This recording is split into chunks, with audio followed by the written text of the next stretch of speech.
Primera carta del apóstol Pablo a los tesalonicenses, capítulo 5, a partir del verso 11.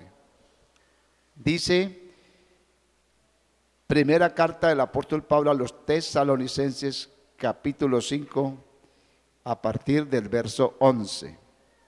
Veamos lo que dice.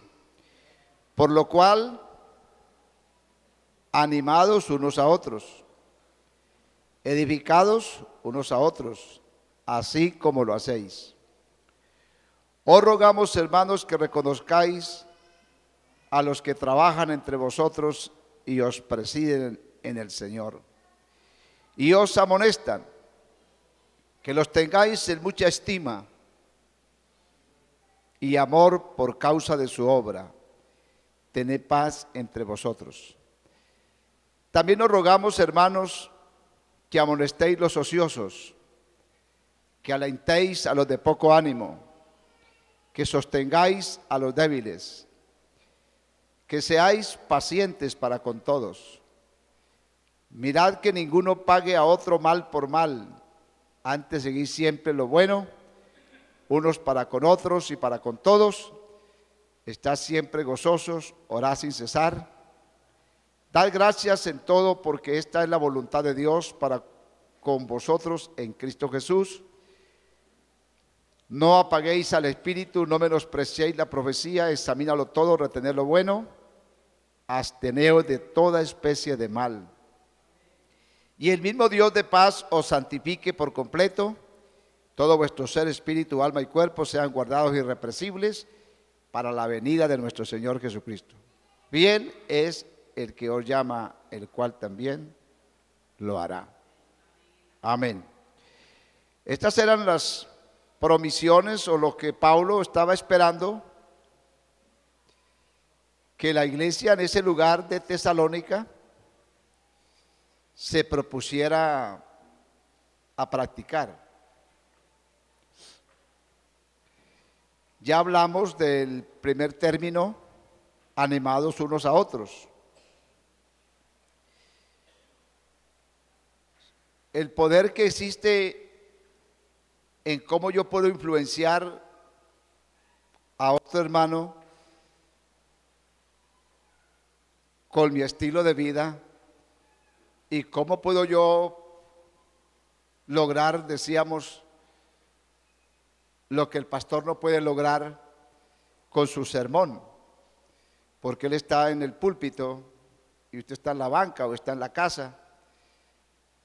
Y cómo los hermanos que conviven más en comunidad, cuando se proponen a resaltar las buenas virtudes de los hermanos que hacen las cosas bien, están contribuyendo a que el cuerpo de Cristo se fortalezca, a que el hermano se dé cuenta que su conducta, su estilo de vida está siendo observado y hay quienes están agradecidos con Dios por la manera como usted vive lo que cree. Y cómo debemos de animar a ese hermano. Hermano, me anima, me gusta ver cómo cantas a Dios en el culto. Me gusta oír cómo oras en la banca. Me gusta ver el respeto que tú muestras en la hora del culto. Reconocerle al hermano eso que hace bueno. Y de esa manera damos un mensaje tan directo y tan personalizado como el mismo pastor no lo puede hacer. Y eso ayuda a que la iglesia se oxigene, porque es agradable. Ya lo decíamos que el Salmo lo dice, obviamente. Mirad cuán bueno y cuán delicioso, es agradable habitar los hermanos juntos con una buena relación, en buena armonía. Porque es que allí envía Jehová bendición y vida eterna. Dios bendice las buenas maneras, Dios bendice las cosas sinceras. Dios rechaza la hipocresía, la apariencia, la mentira, pero Dios ama la verdad en lo más íntimo. Amén. Decíamos que fomentemos eso. Y el segundo punto es Os rogamos, hermanos, que reconozcáis a los que trabajan entre vosotros. Ya también tuvimos una enseñanza sobre eso, refiriéndonos a la importancia de estimular a los hermanos que están trabajando. Hablamos de los gansos y todo aquello. Pero hoy quiero adelantarme un poquito al verso 14. También os rogamos. Era un ruego del apóstol Pablo. Os rogamos, hermanos. Parece que esto para el apóstol Pablo tenía una gran importancia. ¿Qué? Os rogamos, hermanos, que amonestéis a los ociosos y que alentéis a los de poco ánimo y sostengáis, amén, a los débiles y que seáis pacientes para con todos. No hay cosa que más ayude y contribuya a cerrar y a evitar que las congregaciones se, digamos,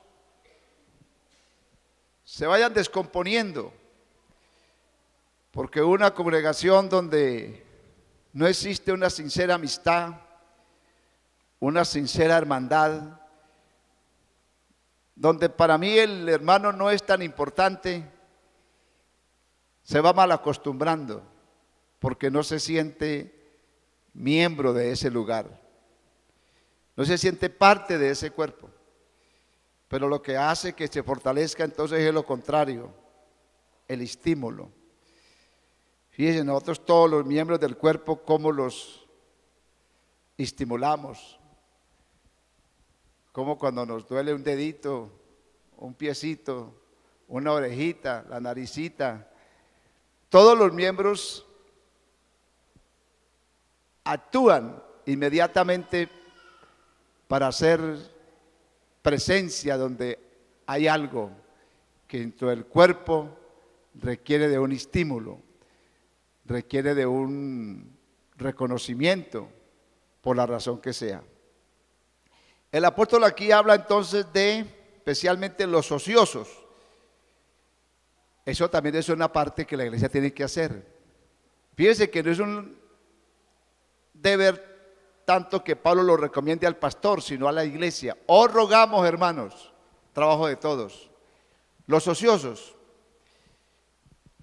Ocioso yo entiendo por ocioso como aquel que no se ocupa de nada productivo, que no es productivo en nada, ocioso. Siempre han habido, la Biblia dice, y vinieron unos hombres ociosos. A los ociosos que aparezcan por ahí hay que amonestarlos. Es decir, hay que hacerles ver que esa no es la vida. Es decir, que hay que trabajar. Ociosidad es estar haciendo nada y simplemente estar queriendo vivir de los demás, aprovechándose de los otros que tienen algo para yo beneficiarme de eso y yo no hago nada. Entonces no debe tampoco la iglesia ser condescendiente con las personas que simplemente se dedican a vivir de otras, porque así se vio en la iglesia primitiva. Eso no es nuevo. En la iglesia primitiva habían ciertos hermanos que tenían ciertas comodidades más que otros, e inclusive vendieron sus propiedades, dice la Biblia, y trajeron a los apóstoles porque ellos pensaron que la venida del Señor era inminente. Entonces, ¿para qué vienes? Y los vendieron y trajeron el dinero, pero fue una mala interpretación de los tiempos, porque ellos asumieron la venida del Señor inmediatamente. Y dice que muchos entonces se malacostumbraron en la iglesia primitiva a vivir de los demás. Y ya eso corrió. Pablo después tuvo que amonestarles y decirles: el que no trabaje, que no coma. Porque si allá habían llegado a sentirse tan espirituales que solo oraban, ayunaban, y eso está bien, pero era que estaban tomando ya eso simplemente como un estilo de vida. Y yo creo que lo que Pablo quiere decir también es, bueno, si ustedes son tan espirituales, entonces los espíritus no comen y por eso no trabajan. Pero pongámonos a prueba, el que no trabaje, que no coma. Si ustedes son tan espirituales, entonces no comen, pero si comen tienen que trabajar. Porque nadie los va a sostener a mutuo propio. Cada cual debe ser responsable de sí mismo y no vivir a costa de los demás. Eso es lo que nos enseña la Biblia. Y tampoco nosotros debemos contribuir a fortalecer los ociosos. A los ociosos dice Pablo que amonéstenles. Hermano, trabaja. Tienes que trabajar. Tú no te la puedes pasar pidiendo. Mira a ver qué haces. Porque ese es un deber de la iglesia, amonestar los ociosos. Eso que ya obviamente hemos madurado mucho, pero hace muchos años muchos hermanos vivían por la fe, pero ojalá hubiera sido por la fe, era una fe desenfocada. Querían vivir por el bolsillo de los otros. Entonces, llegaban a las convenciones, hermano, yo me vine a la convención por fe. Eso quiere decir, no tengo para el almuerzo, no tengo para la comida, no tengo nada. Me vine por fe. Pues hermano, si se vino por fe, vaya por fe porque la que trajo no es suficiente. No debemos abusar de la buena fe de otro. Debemos ser honestos. Amén. El segundo punto, que alentéis a los de poco ánimo. Ese es un trabajo también que no tiene que hacerlo el pastor, tenemos que hacerlo entre todos. Alentéis a los de poco ánimo. Es obvio que el ánimo de uno no siempre es el mismo.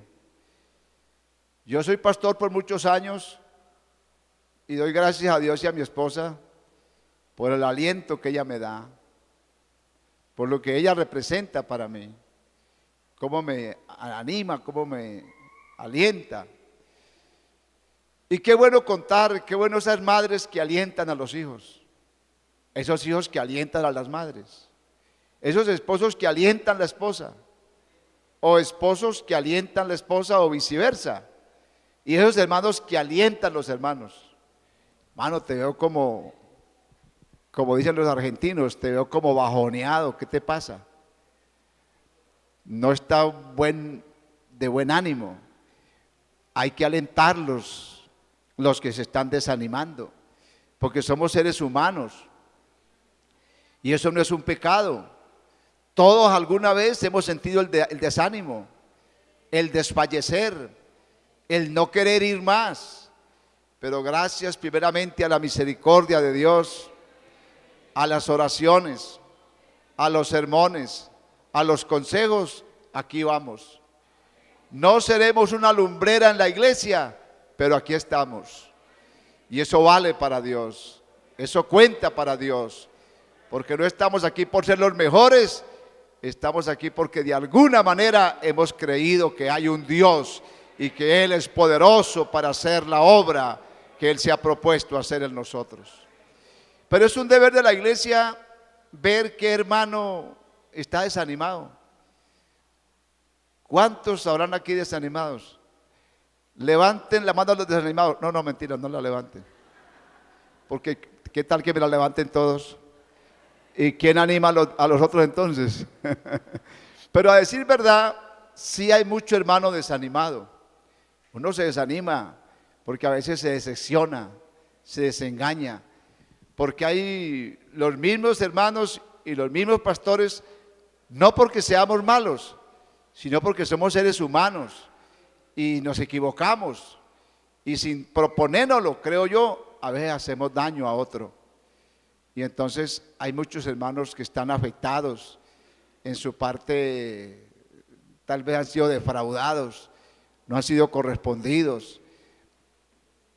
De pronto, porque ahí también lo dice, me adelanto un poquito aquí a decir que miren que ninguno pague a otro mal por mal.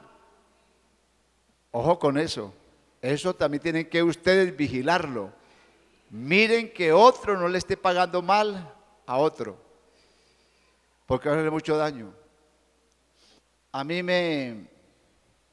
¿cómo digo? Me duele. A veces como por la confianza y la buena fe que debe existir de nosotros, de pronto otros, yo no sé si decir abusan, o a veces de pronto ni abusan, pero no se responsabilizan de las cosas. ¿Y a qué me refiero? Especialmente a los hermanos que salen fiadores de otros. Hay hermanos afectados porque de buena fe y en contra de la Biblia, yo siempre le digo a los hermanos, porque me llaman a veces, hermano, ayúdeme con fulana, ayúdeme con fulano, que lo fié por allá no sé dónde y no pagó y me van a embargar. Hombre, yo digo, hermana, pero usted no ha leído la Biblia. Sí, hermanito, yo la leo, pero igual me convenció porque me vino con una carita que no pude resistir la tentación y lo fié. O vino a decirme que le prestara y pues no me paga tampoco. Entonces eso también dice la Biblia. Miren que ninguno pague a otro. ¿Cómo que dice? Ninguno pague a otro mal por mal. Yo no estoy juzgando a esos hermanos que hacen quedar mal o que quedan mal y que han metido en problemas a los hermanos. No los estoy juzgando porque solo Dios sabe. Pero yo sí creo que si un hermano de buena fe, aunque yo a nadie le recomiendo eso, la Biblia dice, no salgáis fiador de nadie. Lo dice la Biblia, ¿lo han leído? No salgan fiando a nadie. No, que es el pastor. ¿Cuál pastor? Con todo respeto y todo, pero él es un ser humano. Y mañana de pronto no será más pastor y ¿quién va a pagar la deuda? Por eso la iglesia a la final, para que la iglesia le prestaran, ningún préstamo está en cabeza del pastor, está en cabeza de la congregación y tiene que ser autorizado por los directivos, por el consistorio. Porque ¿qué pasaba? Podía darse el caso del hermano que, es que es el pastor, tan buena gente mi pastor, ¿cuánto necesita? Y gracias por eso. Y es que así debe ser el pastor. Lamentablemente no siempre es así. Pero ha habido gente que ha recibido daño. Y no hablo solo del pastor, hablo también de los hermanos entre ellos. Hermano, présteme una platica, hermano, que vea el lunes se la doy. Y se pierde la plata y se pierde el hermano. Entonces queda el resentimiento, queda el mal sabor. Ya venimos al culto y lo vemos cantar. Hipócritas que cantando y no me ha pagado. Bueno, puede ser, hermano, puede ser. Eso incomoda. O de pronto irrespeto. Quien lo ve allá predicando. Porque yo por eso le digo, ojo con los que servimos al Señor, porque en realidad debemos ser en lo posible un ejemplo, una inspiración, no que seamos perfectos. Yo no soy perfecto, pero sí procuro ir en el camino de la perfección, sí procuro asumir mi responsabilidad de mis actos, y cuando me equivoco debo tener la valentía para pedir perdón al hermano. Hermano, qué pena. Con esa buena voluntad que usted me vio y yo no he podido pagar, hermano, pero yo respondo, yo me hago cargo, amén, porque eso es lo que está diciendo la Biblia, eso produce desaliento, produce desánimo. Hay muchos hermanos que hasta dicen, yo no voy a la iglesia por no verme con fulano, con perano, con mengano. Qué tristeza que estemos llegando a eso. Amén. Miren que ninguno pague a otro mal por mal. Antes seguid siempre lo bueno, unos para con otros y para con todos. Todo lo que yo debo de ver a mis hermanos es el amor. Amaros los unos a los otros, respétense los unos a los otros, no abusen de la amistad, no abusen de la hermandad. Tengamos presente que entre más amigos, más respeto. Entre más hermanos, más respeto. Y si nos toca pedir un favor o de pronto alguna necesidad, seamos honestos. Y que las personas también que nos sirven, en lo posible, no sean defraudadas. El otro punto es, sostengáis a los débiles, que seáis pacientes para con todos. Sostener a los débiles. Está en un deber y una promisión de los hermanos. Sostener a los débiles. En la iglesia habemos muchos hermanos débiles. Amén. Eso no es un pecado. Eso no es un pecado. Son circunstancias propias de nuestra condición humana. Los débiles. Hay mucha gente que honestamente dice, hermano, yo no siento orar. Por eso ustedes los ve que llegan a veces y no sienten orar. Yo no siento cantar. O no hemos pasado por alguna época en un momento de esos. El mismo David manifestó una época cuando dice en tierra seca y árida. Él se sintió de repente como en un desierto, pero luego pudo clamar, mi alma tiene sed de Dios. Pero todos pasamos alguna vez un desierto espiritual. Yo no creo que usted y yo, desde que nos convertimos al Señor, hemos podido mantener el mismo ánimo, la misma pasión. Honestamente han habido momentos que hemos tenido que dar paso a la realidad de lo que somos. Seres humanos, falibles, débiles. Amén. Pero bendito sea Dios, que a Dios le ha placido salvarnos así como somos. Dios no vino a salvar ángeles. Él vino a salvar hombres caídos en lo más bajo, atrapados en las más viles condiciones, en las más bajas pasiones. Pero Dios vino para glorificarse en los débiles y para manifestar que solo su gracia y su misericordia nos puede hacer dignos de su amor y de su bondad. Pero tenemos que fortalecer, porque hay algunos que son fuertes. Lo dice la Biblia, vosotros que sois fuertes. Y le hablaba, estaba predicando quién era a los jóvenes, ¿no? Vosotros que sois fuertes. Mano, no pierda esa fortaleza o no la malgaste o no la retenga. Digo, esa fortaleza espiritual. Uno ve hermanos con ese ánimo tan maravilloso, con esa pasión, cómo cantan, cómo oran, cómo hablan de Cristo. Entonces, aproveche ese momento y compártale a otro. Y hermano, yo también he vivido como usted está viviendo. Y lo dice Pablo en la carta a los Gálatas, ya lo hemos leído, pero lo vamos a leer. Gálatas 6, hermanos,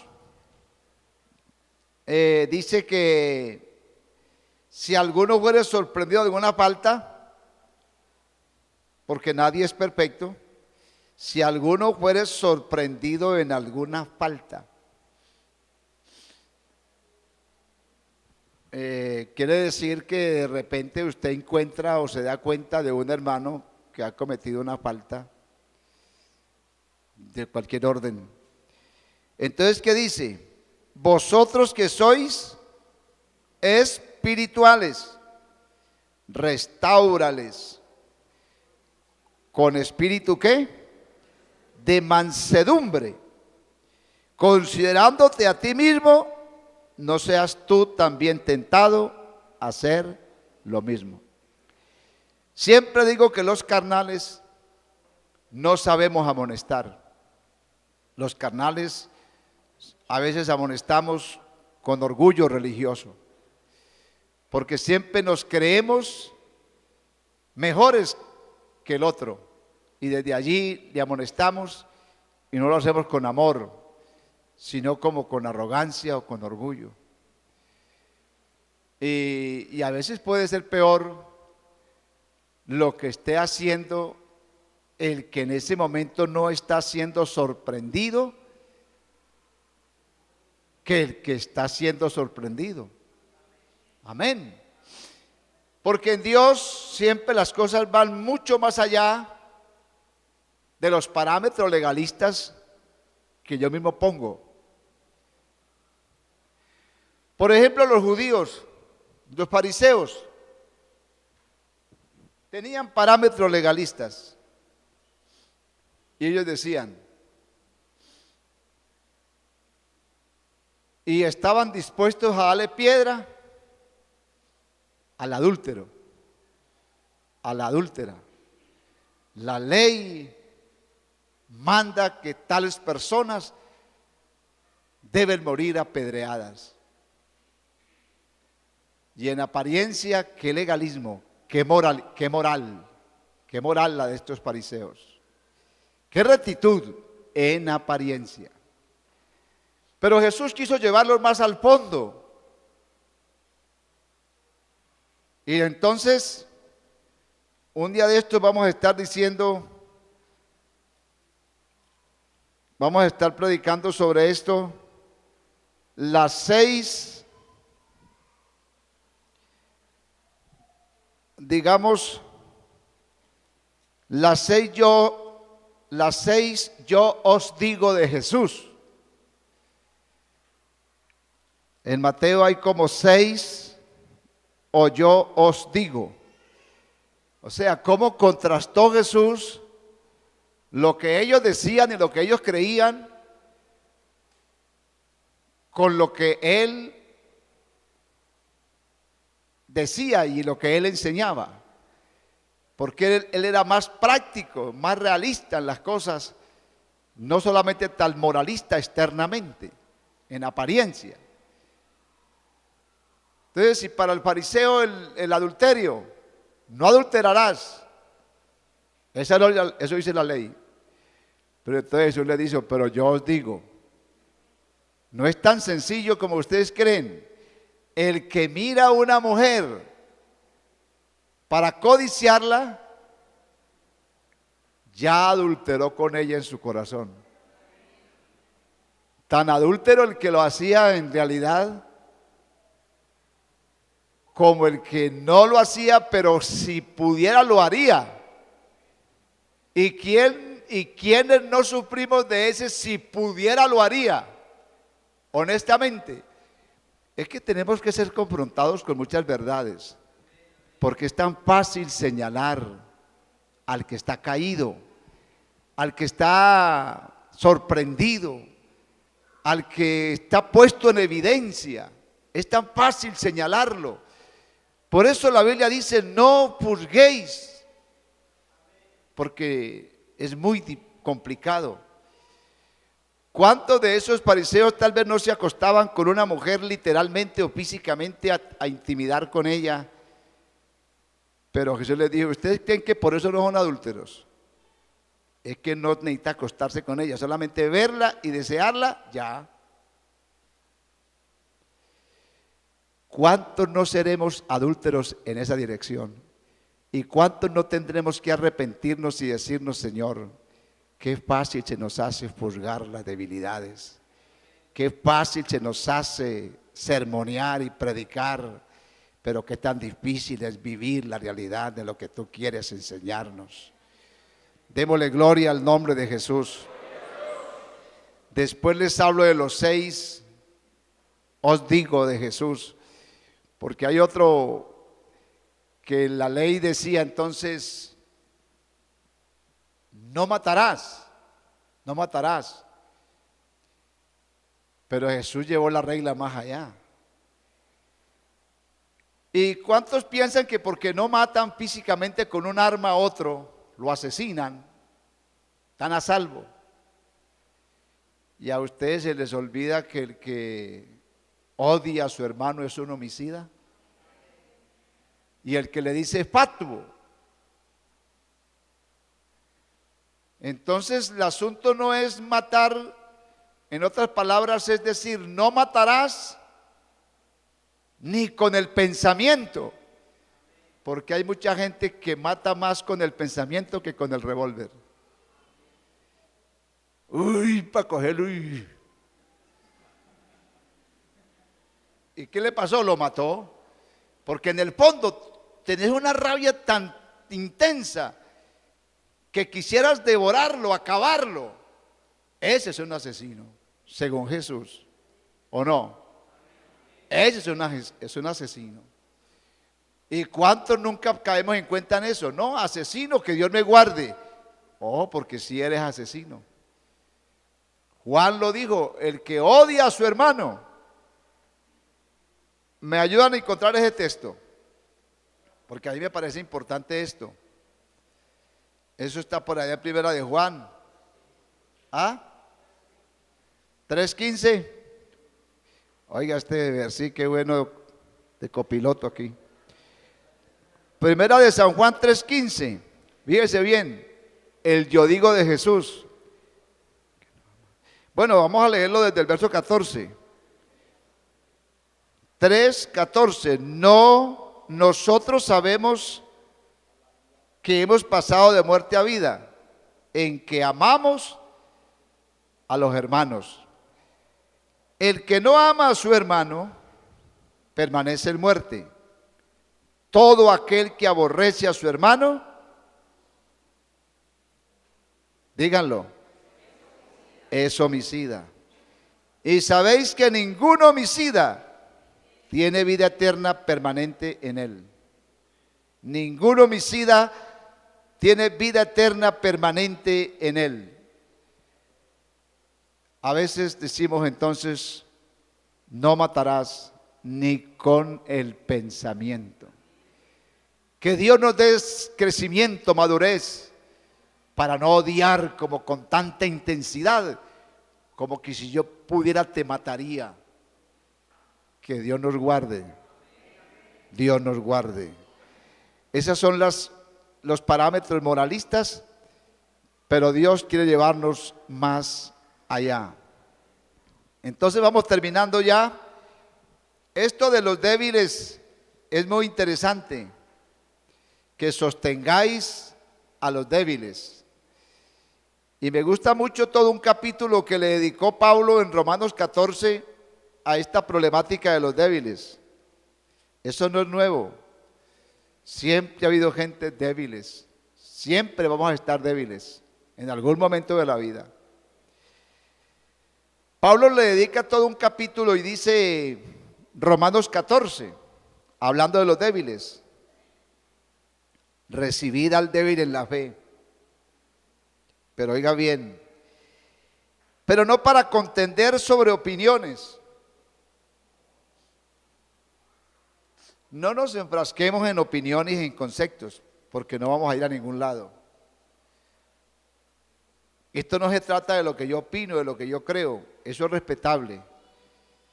Pero la salvación es otra cosa. Yo creo así. Allí se enfrascaban en discusiones y el que no comía ciertos alimentos se creía mejor que el que comía. Entonces, hacían de la fe cristiana simples conceptos y opiniones. Entonces dice, reciben la fe al débil, porque el uno cree que se ha de comer todo, el otro que es débil come legumbres. Siempre hay unos que tienen más conocimiento que otros. Pablo lo dijo. Y lo aclaró en el asunto del comer las carnes. Pablo tenía un conocimiento muy maduro, obviamente. Y los novillos que mataban en ese entonces los sacrificaban a sus dioses. Morían en ofrenda a los dioses paganos. Entonces los hermanos cristianos no deberían comer esa carne, según algunos. Porque comer esa carne era comer sacrificado a ídolos. Pero otro decía, ¿un ídolo? Nada es. ¿Quién dijo que eso es cierto? Porque si están creyendo así, le están dando validez a un ídolo. Están creyendo que un ídolo realmente es un Dios. Pero Pablo dijo, nosotros más sin embargo, para nosotros no hay sino un solo y verdadero Dios. Aunque haya muchos dioses, porque había muchos dioses y hay muchos dioses, para nosotros solo hay un solo Dios. Así que Pablo decía, por mí, yo como, porque para mí un ídolo no es nada. Pero el débil decía, no, yo no como de eso. Eso es pecado. Entonces, ¿para qué te pones a discutir con el débil? No, come, que eso no está mal. No, si es pecado. No, eviten eso. Recíbalo. Dígale, hermano, si tú crees que eso es así, respeto tu forma de creer. Y ya. El amor debe estar por encima de todo. Amén. Entonces Pablo concluyó y dijo, si el comer carne, que también tiene que tener en consideración el que sabe más que otro. Aquí habemos unos que sabemos más de otros y otros que saben mucho más que otros, obviamente, valga la redundancia. Pero no abuse el que sabe más del que sabe menos, ni el que sabe menos menosprecia al que sabe más. Porque Pablo dijo, si el comer carne le es ocasión de tropiezo a mi hermano, entonces ¿qué? No comeré carne jamás. Yo no voy que por el conocimiento mío haga daño al hermano débil por el cual murió Cristo. Porque lo importante es que Cristo murió por el que sabe y por el que no sabe, por el fuerte y por el débil, por el pobre y por el rico, por el que aún no ha podido entender y por el que ya ha entendido, pero por todos murió Cristo para que la gloria y la honra sea para Él, no para nadie.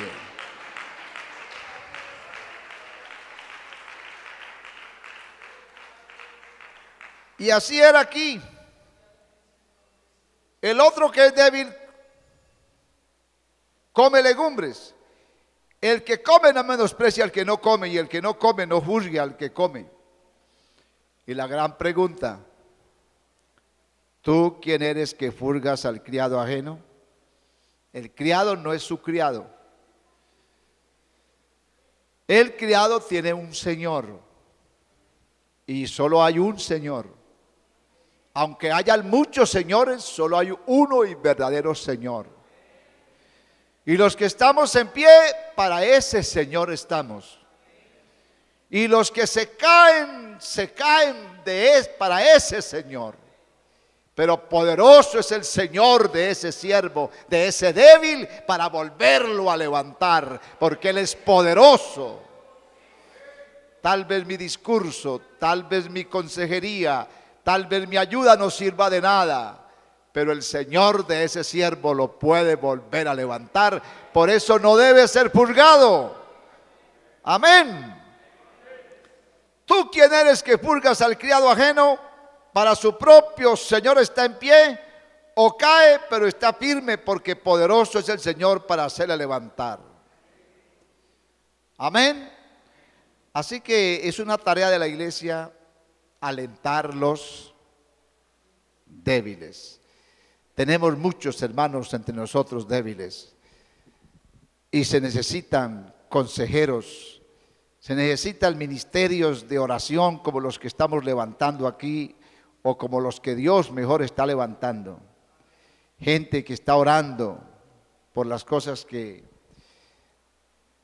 no son posibles de otra manera, sino que tienen que ser dadas por la gracia de Dios. Y terminamos diciendo, sostener a los débiles y sean pacientes, sean pacientes. Hermano, debemos tener paciencia. No somos fáciles. Nosotros somos una comunidad cerrada. Eso creo yo. Yo veo la gente de afuera y yo digo, yo vivo en otro mundo. ¿O usted no piensa así? Yo paso por calles horribles, oigo cosas horribles, veo cosas horribles y digo, oh Dios, yo estoy en otro mundo. Amén, gloria a Jesús. Estamos en otro mundo, ojalá que sí. Amén. Sostengáis a los débiles entre nosotros, como grupos, como comunidad cerrada. Es muy difícil la convivencia. No es fácil la convivencia. Porque el uno murmura del uno, el otro murmura del otro, el uno ve al uno. Somos una familia. Y alguien se queja. No me gusta de la iglesia porque esto, porque aquello. Y yo sé que así es. Pero ¿qué familia no tiene problemas? ¿Qué familia no discute? ¿Qué familia no se enoja? ¿Qué familia no se resiente? Toda familia tiene problemas. Y nosotros como familia que somos también tenemos problemas. Pero lo hermoso es que no dejamos de ser familia. Por más que usted se enoje conmigo, que yo me enoje con usted, usted es mi hermano, usted es mi hermana, lavada con la misma sangre de Cristo, bautizada con el mismo Espíritu Santo, hijos de un mismo Padre, que es el Padre Celestial. Entonces, ¿por qué debemos soportarnos? Soportados con paciencia. Y siempre digo, ¿por qué dice soportados? Porque no somos fáciles. No somos fáciles. Aquí hay bayunos, santanderianos, bogotanos, rolos, antioqueños y esas culturas y esas idiosincrasias y esas formas de vida para convivir juntos. ¿Tiene que eso es fácil? Por ejemplo, los santanderianos. Que Dios los bendiga. y los paisas. Que Dios los bendiga. Y los bayunos, pues que Dios los bendiga. A la final, que Dios bendiga a todos, porque paisitas, bayunos, rolos, santanderianos, ahora costeños. ¿Qué dice? Para de un costeño. Hermano, realmente esto es un milagro. Esto es un milagro. De toda tribu, de toda lengua, de todo pueblo, de toda nación, Dios ha hecho un solo pueblo. ¿Cuántos se creen parte de ese solo pueblo? No importa las diferencias, no importa que también le caiga al pastor o no le caiga, pero tú eres mi hermano de malas. Soy tu pastor y soy tu hermano. Y si no me caes bien a mí, de malas, pastor, pero soy tu oveja y soy tu hermano. Y aquí estamos, bendito sea Dios y alabado sea Dios. Y aquí vamos a estar.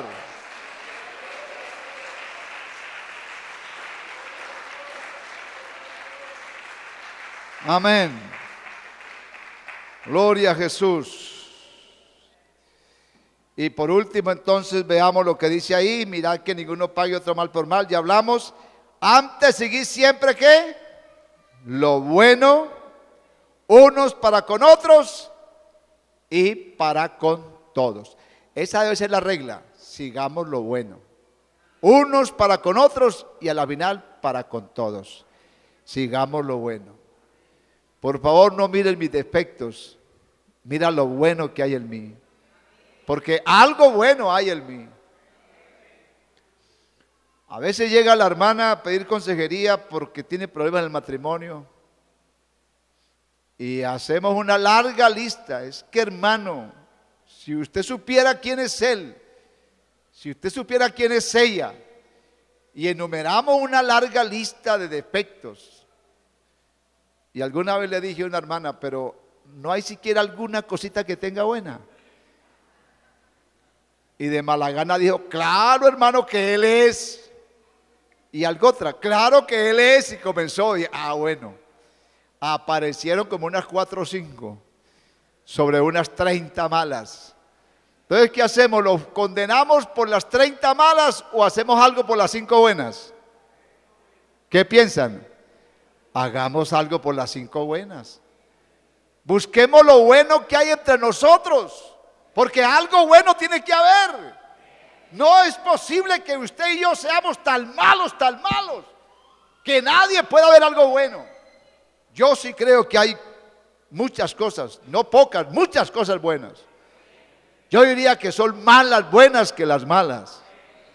Pero el imperfecto, lamentablemente, como yo, y no se preocupe, como usted también, no ve sino lo imperfecto, porque el imperfecto ve imperfecto. El único que nos ve perfectos es el perfecto, que es Dios.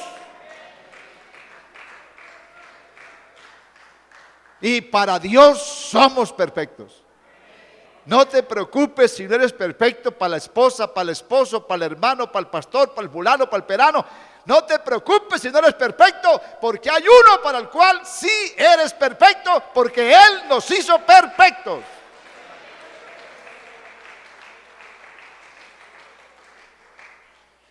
Pero fíjese en ese puntico bueno. Y diga, resáltele esa cualidad. Resáltele esa cualidad. Amén, gloria a Dios. Es que eso agrada, ¿verdad? Eso agrada. Eso agrada. Cuando el esposo le dice a la esposa, tan lindo tu cabello. Yo siempre le dije a mi esposa, y se lo digo todavía, tan lindo tu cabello, tan lindo tus ojos. Y ella después toda contenta.